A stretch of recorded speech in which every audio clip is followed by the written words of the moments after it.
I've been making videos since I was 12 years old, and the type of videos I've made have evolved a lot since then. I did funny skits in middle school, cinematography in college, and now YouTube vlogs. People comment a lot about the cinematography and editing style I show in my videos, and I've never dedicated a single video showing exactly how I make these vlogs until today. After about 4 years on YouTube and 90 videos later, today I'll be showing you guys how I vlog cinematically.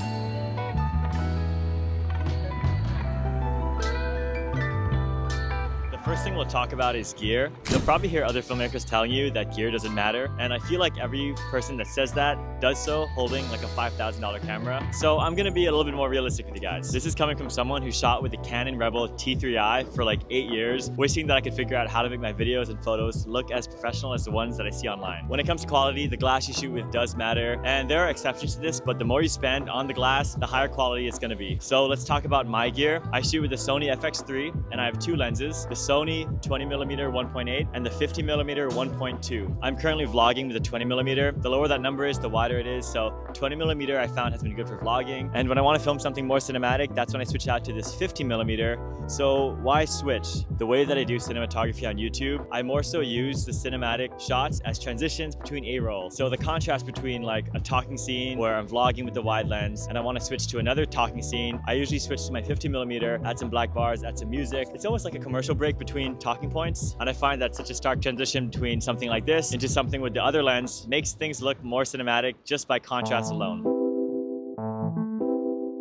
You have the gear. Now, what do you talk about? Vlogging is one of those interesting niches on YouTube where the content you make is directly tied to your own personality, to your own life, and that can be really tough for a lot of reasons, especially coming up with what you want to talk about. What do you talk about where you feel like, yeah, this would be value to someone. This is why someone would want to watch me for 10 minutes. The first way you can get started on figuring that out is looking at what's working currently on YouTube. Steal Like an Artist by Austin Kleon. If you steal from one person, it's plagiarism. If you steal from many, it's research. And that's kind of what I did on YouTube in the beginning. I got elements of Casey Neistat vlogging. I took elements from cinematography that I carried from college from creators like Sam Colder. The next thing you should know about vlogging is that you're casting a really small net by deciding to choose this niche. If you wanted to make videos that Mr. Beast does, videos like that are the ones that go viral. If you go on the trending page, those are the videos that's gonna do really well. It does really well because people of all ages can watch these types of videos. If you look at my audience, it's about 75 to 80% male, mostly from the 18 to 30 range. It's no surprise that if I'm gonna film myself waking up in the morning, telling you what I'm working on, my workout routine at the gym, people who are in a really similar boat as me are the ones that are gonna really resonate with my videos. And I'm okay with that. I'm okay with casting a small net, but that also gives you the flexibility to talk about what you wanna talk about. Videos about ideas or interviews. They're a bit trapped in with their niche, but with that sacrifice, they do get more views. Nothing's better, nothing's worse. It's just about what you wanna do on YouTube and your goals.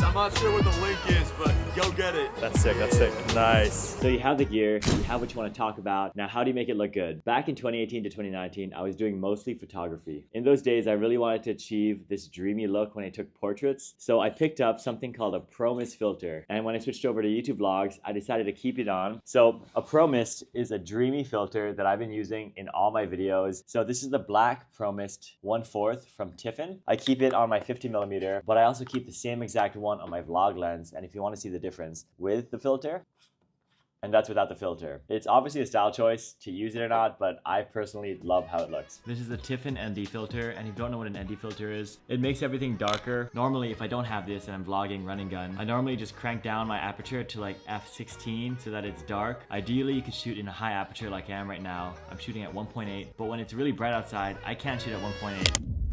But Jed, what if I don't know how to edit or I don't know how to make voiceovers? Well, Fiverr offers these AI services that can help you with your business or whatever you're working on. Recently, I wanted to use AI for voice creation so that I could turn a text paragraph into a voiceover. The voiceover I needed was for my company, Rate My Dorm, and a dorm tour video we worked on. So I went on Fiverr.com and clicked on their AI services section. As you can see, they have a ton of different ways you can apply AI to your work. I hired Muhammad Rafi for his AI voiceover services, and within a few hours only, he gave me exactly what I wanted and several voices to choose from. With this, I had my dorm tour already filmed, so I overlaid this voiceover and my project was completed. Today, we will be having a look at a room at NYU's Carlisle Court dorm. I was really impressed with the responsiveness from Muhammad. Beyond voice synthesis, Fiverr also offers other AI services like AI video art, where you can create an AI video either from text, from an image, or from another video. This service gives you the ability to create video art without having to shoot any footage yourself. Be sure to check out fiverr.co/jedcal to check out the Fiverr services available to you and get 10% off with code jedcal. Now let's talk about filming.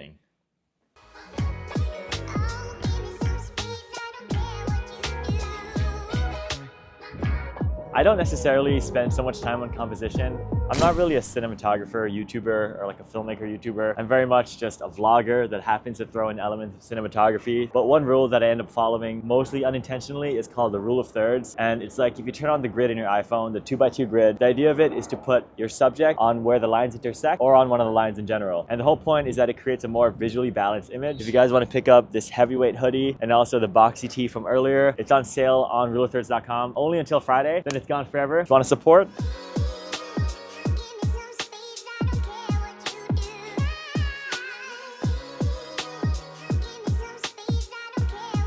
when it comes to microphones, I used a couple throughout the years. The most recent one that I picked up is this DJI Mic 2. What I like about this one is that I could set the mic on me and it syncs to the camera.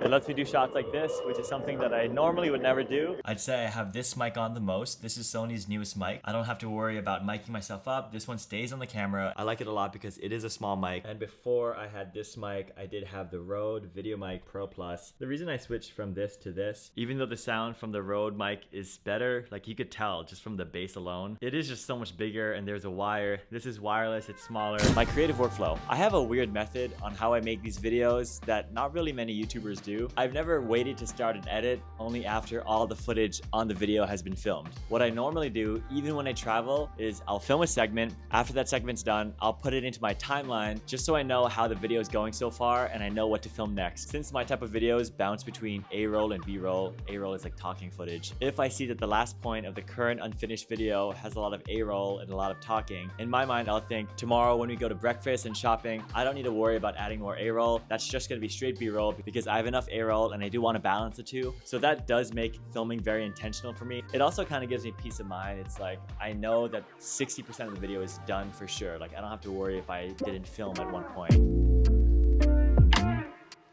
My best tip is to just keep shooting. I've been filming for so long, and even though I have a pretty expensive camera right now, in the past 10 years, I've pretty much filmed with every camera you could think of. Throughout college, I had crop sensor cameras and I would book these freelance filming gigs like weddings, event shoots, and every time I got paid, I would put that money into upgrading to the next best equipment. Everything I know about filming just comes from practice and from YouTube tutorials. There's 90 videos on this channel, so I've had a lot of practice, so just put those reps in. I don't shoot in a standard profile. For my cinematic sequences like the ones you see here, I shot in something called log, and log is pretty much like a raw format where you could really manipulate the colors. What I normally do is shoot in a standard picture profile when I'm shooting vlogs and I'm just talking, because that really doesn't need to be cinematic. But when I do switch to something that's more cinematic, that's when I switch to log. That's when I add a LUT. I don't really do any color grading. I normally just pop in a LUT that I have saved. Nothing too crazy. The Rule of Thirds store closes on Friday forever. If you want to pick up this shirt or the hoodie, ruleofthirds.com.